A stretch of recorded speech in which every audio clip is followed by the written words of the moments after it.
Napoléon n'a jamais crié. Il a conquis en silence et c'est ce silence qu'on lui a fait payer. Être lucide, c'est être puni. Il l'a appris seul, comme toi. Il y a une vérité que les hommes découvrent trop tard. Donner trop, c'est disparaître. Napoléon Bonaparte, l'homme qui a fait trembler l'Europe, qui a redessiné les frontières du monde, qui a gravé son nom dans l'éternité, a fini seul sur un rocher perdu dans l'Atlantique. Pas par hasard, par logique implacable. Tu crois que la grandeur protège? Tu crois que l'excellence rachète? Tu crois que si tu donnes assez, si tu prouves assez, si tu conquiers assez, ils finiront par t'aimer? Napoléon aussi le croyait, il s'est trompé. Comme nous tous, l'empereur des Français est mort en exil, trahi par ses alliés, abandonné par sa famille, oublié par son peuple. Mais sa chute n'était pas un accident politique. C'était l'aboutissement logique d'une règle que personne n'ose dire. Le monde ne pardonne pas à ceux qui refusent de ramper. Regarde autour de toi. Qui sont les hommes qu'on célèbre?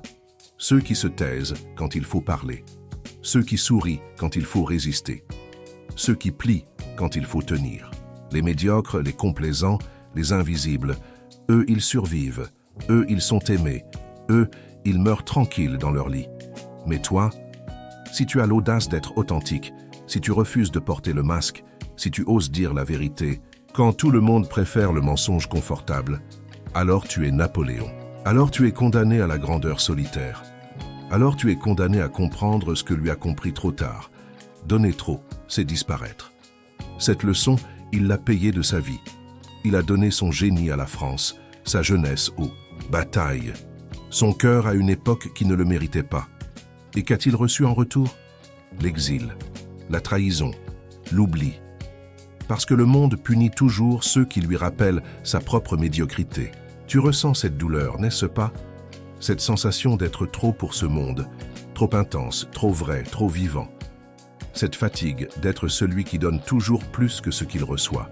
Cette amertume de découvrir que ta sincérité fait fuir, que ta profondeur dérange, que ta force inquiète. Napoléon aussi a ressenti cela, à 20 ans, à 30 ans, à 40 ans, jusqu'à ce qu'il comprenne trop tard que donner trop, c'est disparaître. Mais peut-être que toi, tu peux encore apprendre de sa chute avant de connaître la tienne. La vérité qu'il a découverte à Sainte-Hélène, tu peux la connaître aujourd'hui. La règle cruelle qui gouverne les rapports humains, tu peux la maîtriser avant qu'elle ne te brise. Parce que Napoléon n'est pas mort pour rien. Il est mort pour que des hommes comme toi comprennent enfin pourquoi donner trop, c'est disparaître. Tilsit. Napoléon vient de signer la paix avec le tsar Alexandre Ier, sur un radeau au milieu du Niémen. L'Europe est à ses pieds. Il a 38 ans et règne sur 40 millions d'âmes. Pourtant, cette nuit-là, seul dans sa tente, il écrit à Joséphine « Je suis las de la grandeur humaine ». Déjà, il comprend. Déjà, il sent le poids de la solitude qui accompagne toujours ceux qui donnent trop. Mais il ne peut pas s'arrêter, parce que les hommes comme lui ne savent pas faire autrement que donner jusqu'à l'épuisement. Remontons plus loin. 1793, Toulon. Bonaparte n'est encore qu'un capitaine d'artillerie de 24 ans. Pendant que ses camarades dorment, lui étudie, calcule, prépare. Il dort 3 heures par nuit, mange debout, ne se plaint jamais. Il donne tout pour sa patrie qui ne lui a rien donné. Corse méprisé, petit noble sans fortune, accent qui trahit ses origines modestes, mais il donne quand même. Il donne parce qu'il croit encore que l'excellence sera récompensée. Toulon libéré, on le surnomme le petit caporal. Enfin, la reconnaissance? Non. 3 mois plus tard, Nouvelle République, nouvelle purge. Bonaparte est arrêté, emprisonné, suspect d'être trop proche de Robespierre. Première leçon, donner ne protège de rien. Au contraire, cela expose. Mais il ne comprend pas encore, il continue. Campagne d'Italie, Rivoli, Lodi, Arcole, victoire après victoire. Ses soldats l'adorent parce qu'ils partagent leurs dangers, dorent sur la même paille, mangent le même pain noir. Il donne son corps aux balles, son génie aux stratégies, son cœur à des hommes qui ne demandent qu'à survivre. Retour à Paris. Gloire? Admiration? Non. Jalousie? Suspicion? Le directoire le craint déjà. Trop brillant, trop populaire, trop tout. On l'envoie en Égypte pour l'éloigner. Exil doré, mais exil quand même. Première découverte. La médiocrité pardonne tout sauf le talent. Égypte, pyramide, soldats, 40 siècles vous contemplent. Il donne encore. Il donne sa culture au sable, ses rêves au sphinx, son ambition à un Orient qui ne la comprend pas. Mais Paris conspire. Nelson détruit sa flotte. Il est coupé du monde, abandonné avec son armée dans le désert. Deuxième découverte. Celui qui donne trop finit toujours seul. Retour précipité. 18 Brumaire. Le coup d'État qui change tout. Premier consul, puis empereur. Enfin le pouvoir suprême? Non. L'isolement suprême. Car plus on monte, plus on donne. Et plus on donne, plus on disparaît de la vie des autres. Regardez ses nuits. Insomnie chronique. Il arpente ses appartements. Dicte ses mémoires à 3 heures du matin.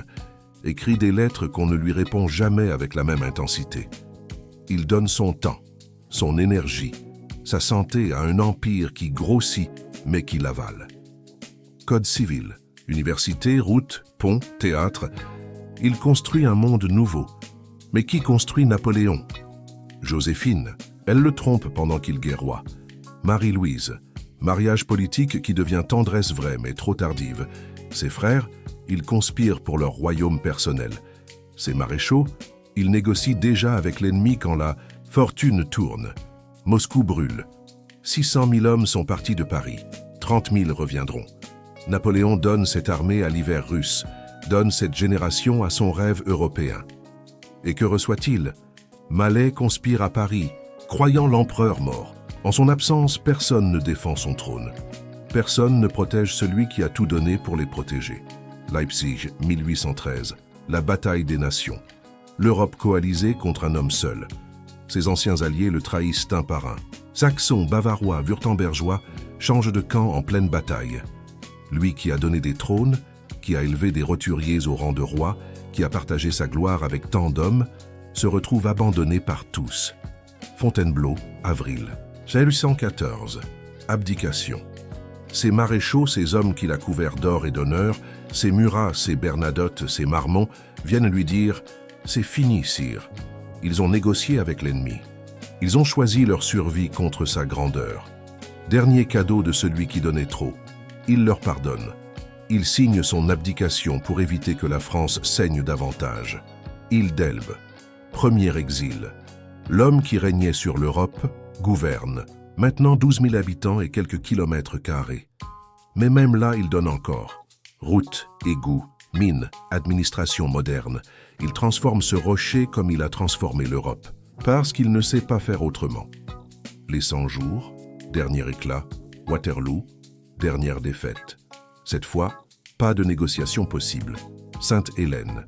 L'exil définitif. 6 ans sur ce rocher perdu où il dicte ses mémoires à Lassique. 15, où il ressasse ses victoires et ses erreurs, où il comprend enfin la loi cruelle qui gouverne les rapports humains. Il ne suffisait pas de gagner.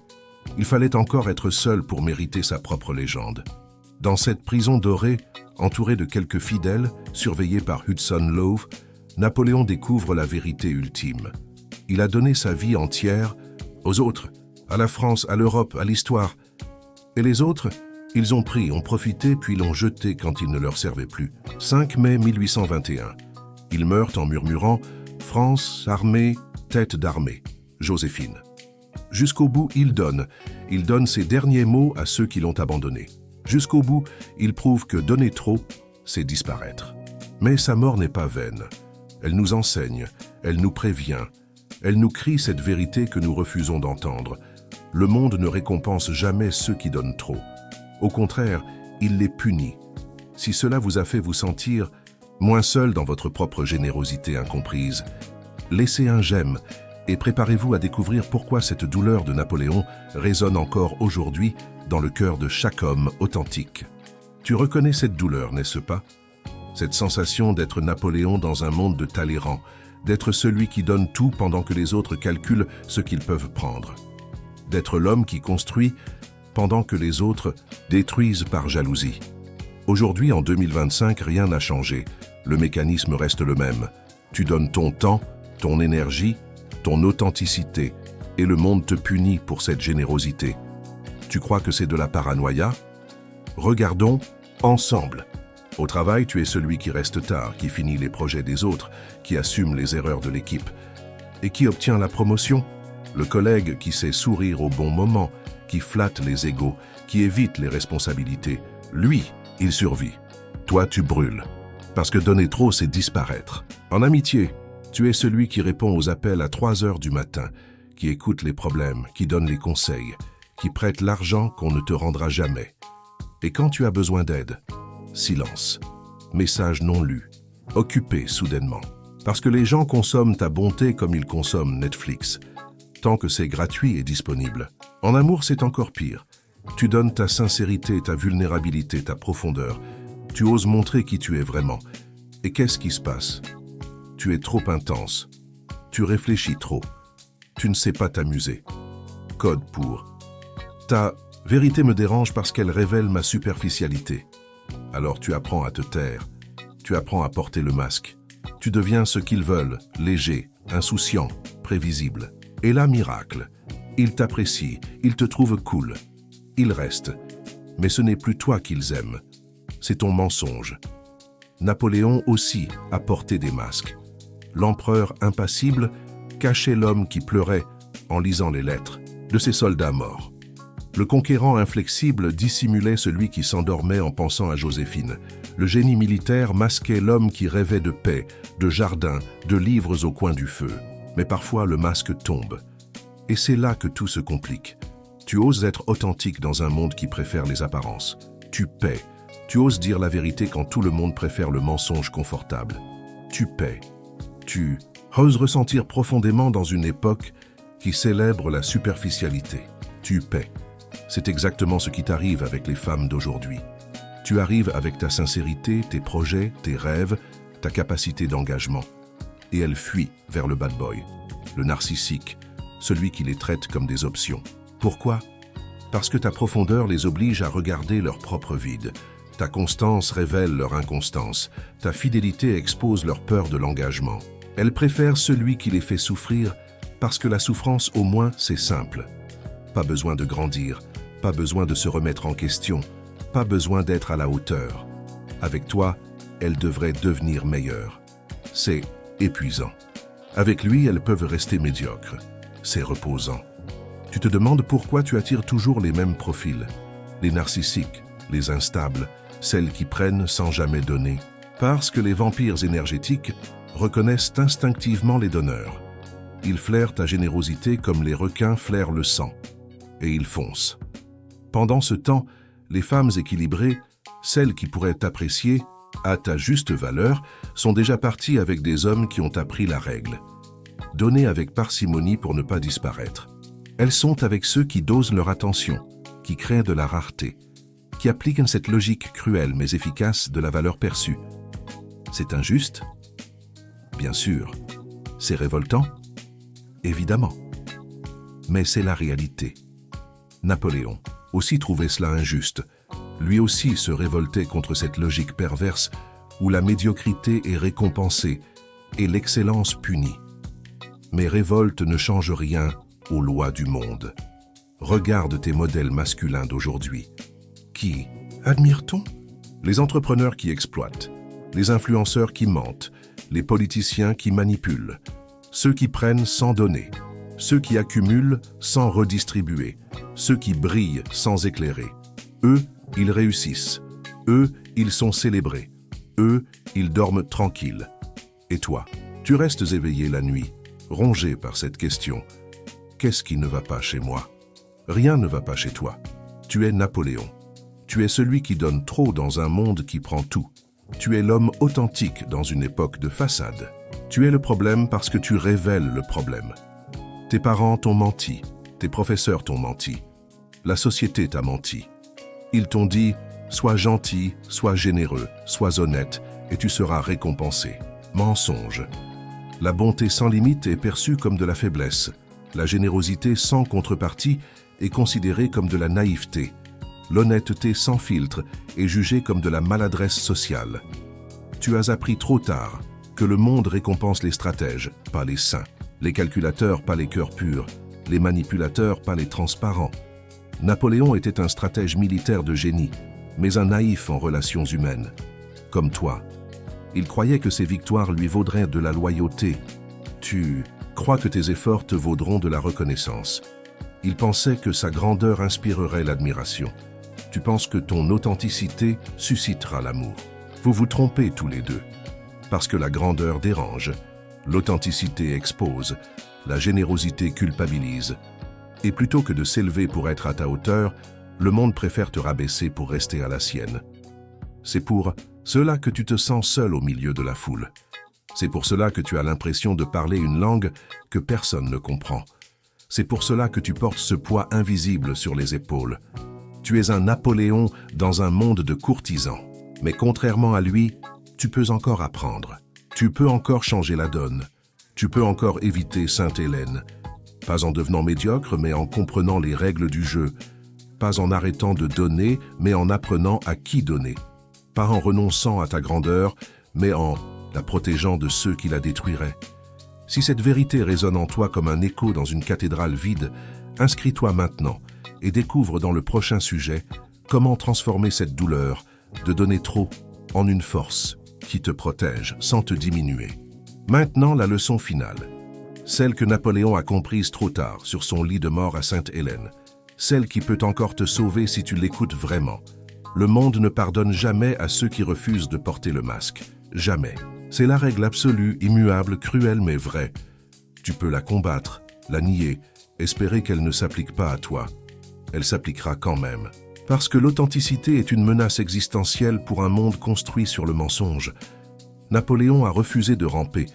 Il a préféré conquérir debout plutôt que survivre à genoux. Noble choix? Héroïque attitude? Peut-être. Mais regarde le résultat.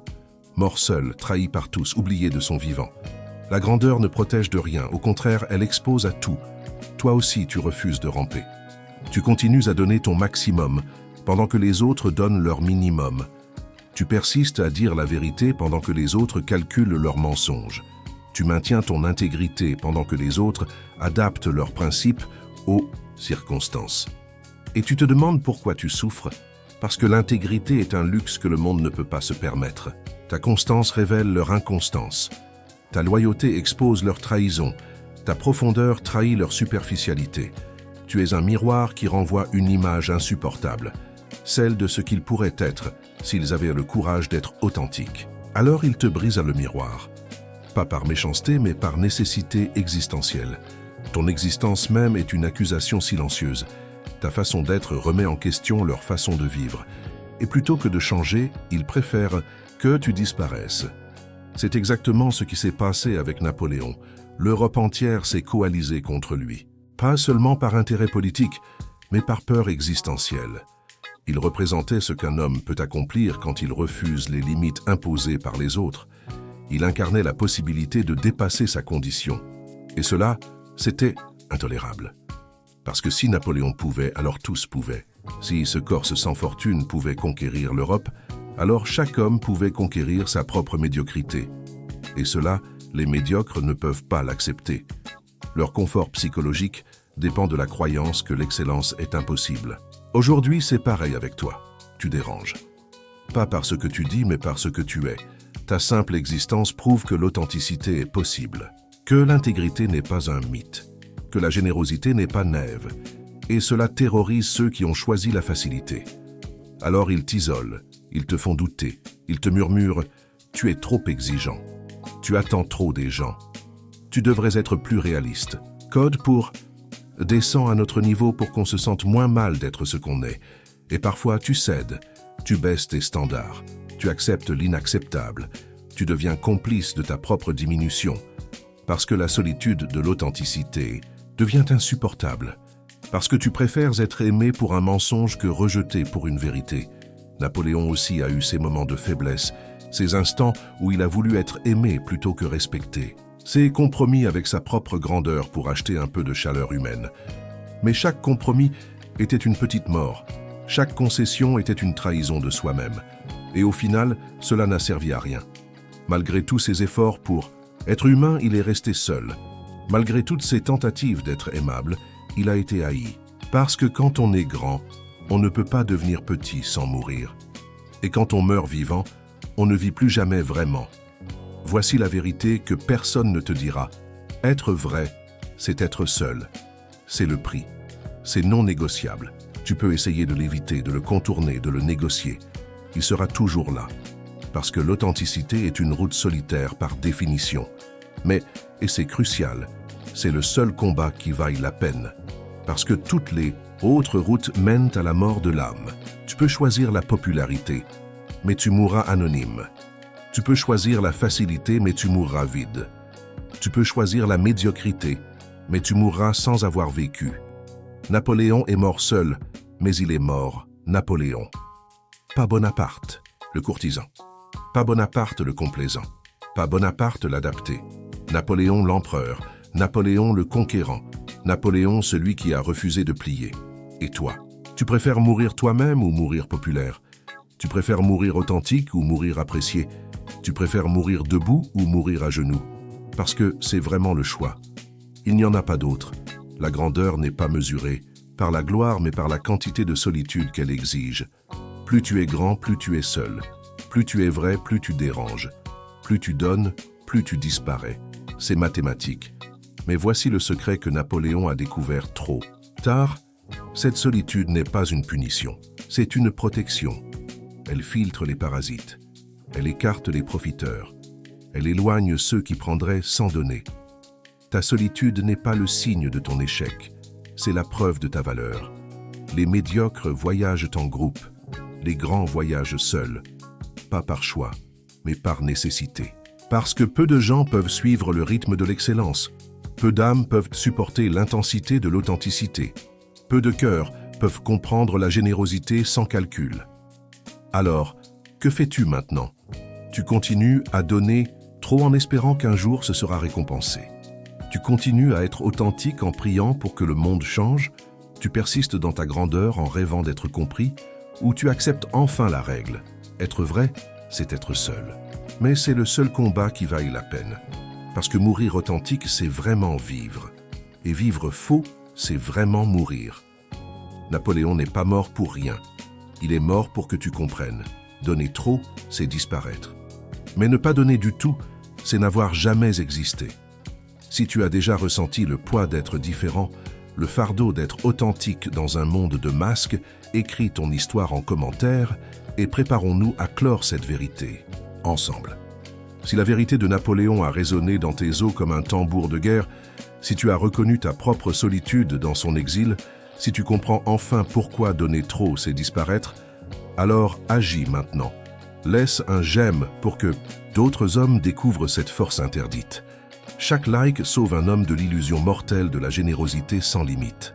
Abonne-toi pour continuer à explorer les secrets de l'esprit masculin authentique. Active la cloche pour ne rien manquer des vérités qui peuvent transformer ta vision du monde. Mais surtout, commente ci-dessous.